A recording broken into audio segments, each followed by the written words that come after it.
ఇక్కడ చెట్లకి నీళ్లు పడతా అంటే వీడు పోయి గెలుకుతున్నాడు చూడండి. వీళ్ళకి అరుస్తున్నారు వాళ్ళకి. ఎవరిని అడిగి నువ్వు నీళ్లు పడతా ఉన్నావు, చచ్చిపోయిన గిడ్డికి అంటున్నాడు వీడు వీళ్ళకి. ఇక్కడ ఒక బక్కాల ఉంది, ఫేమస్ అన్నమాట ఈ బక్కాల. ఏది తీసుకున్నా 1 రియాల్ది 2 రియాల్ అమ్ముతారు ఇక్కడ. నేను ఒక రోజు పెప్సీ తీసుకొని ఎందుకు ఇంత ప్రైజ్ అని అడిగితే ఇంతే ఇక్కడ అంటున్నాడు ఇతను ఈ షాప్ అయినా. ఇప్పుడు ఉండే ఎండలకి ఇక్కడ గడ్డి మొత్తం చచ్చిపోయింది. వీళ్ళు చచ్చిపోయిన దానికి నీళ్లు పడుతున్నారు చూడండి. మళ్ళా వస్తాదని గడ్డి చచ్చిపోక ముందు మీరు నీళ్లు పట్టింటే మంచిగా ఉండేది నా అంటే ఏం చేయాలో అప్పుడు ఎవరు పట్టించుకోలే అంటున్నాడు ఇతను. ఇప్పుడు నీళ్ళు ఇడిచినారు, మొత్తం గ్రీన్ అయిపోయింది చూడండి. గడ్డి మొత్తము చల్లగా ఉంది ఇక్కడ. ఇప్పుడు నీళ్లు పడతా అంటే ఇక్కడ పొద్దున పూట డైలీ పడితే నీళ్లు మళ్ళా గ్రీన్ అయిపోతుంది ఇక్కడ అంటున్నాడు ఇతను.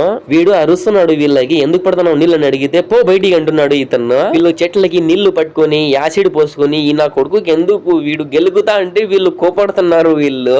అతను వచ్చేసి వీళ్ళ ఫ్రెండే అనమాట. వీళ్ళ పైన మజాక్ చేస్తున్నాడు. ఆ లాస్ట్ వరకు నీళ్లు పట్టాలా. వీడియో నచ్చితే ప్లీజ్ సబ్స్క్రైబ్.